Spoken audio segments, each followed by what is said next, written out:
Hi, Tracy here with BibleJournalingMinistries.com, and in this video, you're getting a sneak peek inside the Momentum Devotional for this month, set to the Promises of God podcast. The Promises of God podcast is about you, your ability to hear, believe, and take action on God's promises in your life, because all of God's promises are yes and amen. Be sure to head over to iTunes or your favorite podcast app to subscribe. I hope that it encourages you to dive deep into the Word this month and discover God's promises in your life today. Let's get started.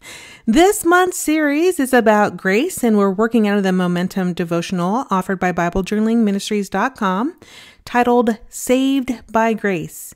And you can learn more about Bible journaling with our free 10-day Bible journaling course.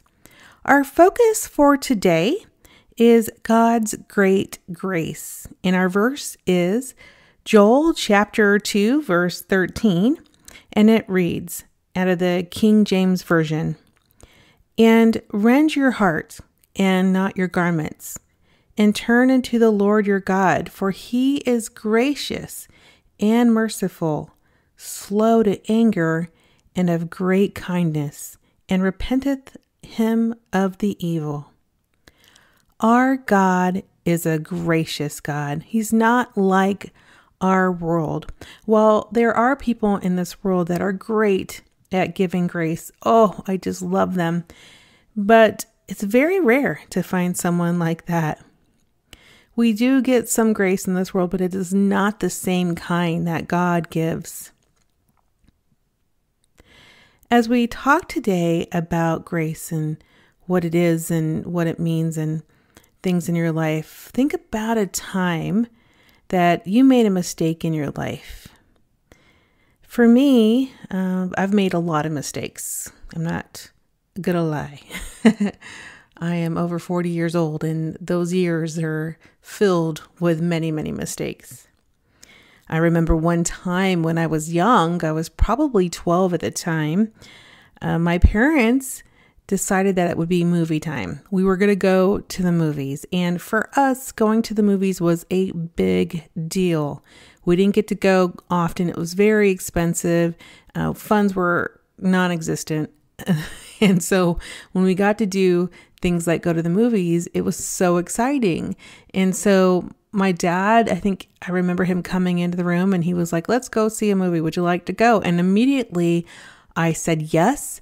And everything that was in my head, all plans, all appointments, all anything that I had as a 12-year-old went out the door.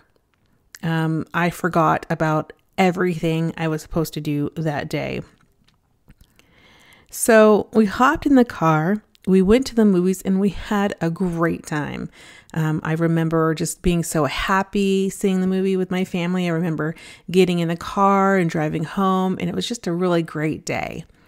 Until I actually came home and the voice message machine, back then we called it an answering machine. It was a square box, sat on my dad and mom's on the side of their bed. It was brown. It had a red blinky light. And if the red blinky light was blinking, that meant you had a message. And so we arrived home and my dad proceeded to listen to the messages as he always did. And the next thing I heard was, "Tracy, get over here. And you need to listen to that message." I'm sure I do not do a good job of my dad's voice, but as a 12-year-old, that is how I heard it. And so we played the message and he sat next to me as he played the message and my face turned white. There was a woman on the other line, just livid, upset, just completely mad because I had missed a babysitting appointment that I had booked. And as soon as I heard her voice, I remembered that I was supposed to babysit, and I had felt just completely awful. And I don't know as a 12-year-old how bad any 12-year-old could feel, but I was feeling really bad. So my dad looked at me and he said, "You're going to go over to her house now and you're going to apologize to her face. No telephone, no writing a letter." I had to literally walk over to her house, and she lived about a couple blocks away. So I remember the walk to her house. It was not fast. It was slow. I was regretting every single second of it, but I did what my dad told me to do. So I knocked on the door and she answered, and she looked at me, and the look on her face was of disgust. I mean, she was so mad at me. I can't even explain to you how mad this woman was. And she proceeded, before I could get out a word, to let me have it. Everything that you could think of any one person would tell a young 12-year-old, even though maybe you wouldn't tell a 12-year-old that, but she handed it to me. She served it up.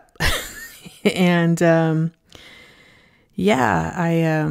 said that I was sorry, and I apologized and offered to babysit her kids for free. And she said she wouldn't do it. She wouldn't trust me again. It would never happen again. She had to hire her sister. They had these expensive tickets to the play, and now she had to get her sister to come all the way over to watch them. And I could just forget about ever watching her kids again. And she immediately slammed the door in my face.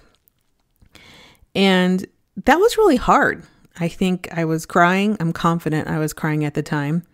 I remember basically sulking my head down and walking back home crying.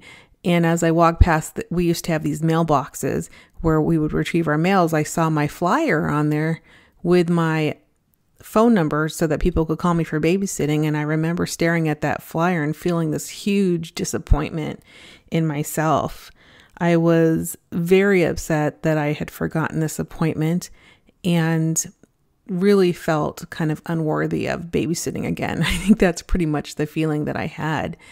And it was just a really hard time. I believe what she did to me was deserved. I think that, I definitely should have kept my appointment. Could the delivery have been a little bit different? Probably. But I got what I deserved. I made a commitment, forgot it, caused her all kinds of problems. And yeah, she would not, basically hire me ever again. And I got what I deserved. I would have to say I truly did get what I deserved. But in thinking about that moment, I am so thankful that God does not give me what I deserve. He does not give us what we deserve. When we cry out, we repent, we turn to Him, He welcomes us home. We pray to Him, we say sorry, we turn around, we make the same mistake again, we say sorry, and we keep trying and trying and trying. And He always welcomes us back home with open arms. I can't tell you just how awesome it is to have a God like that. So this week, I hope that you will take some time to write in your journal.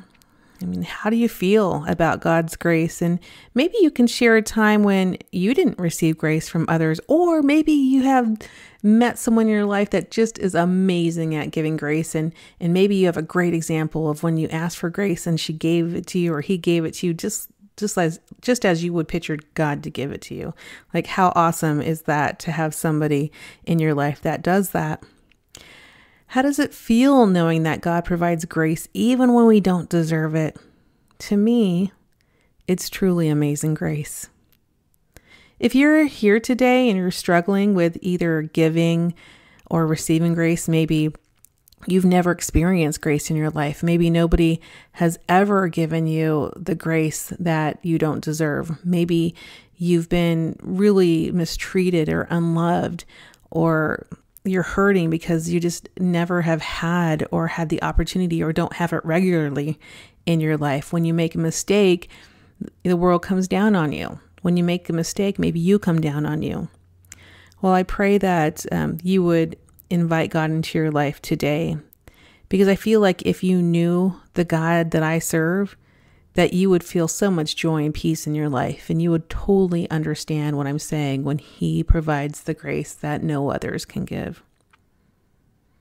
If you do know God and His love in your life, but maybe you've strayed, maybe life has gotten busy and you're just, having a hard time, or maybe you're just having a great time and have totally forgotten about God, I would encourage you to come back to Him.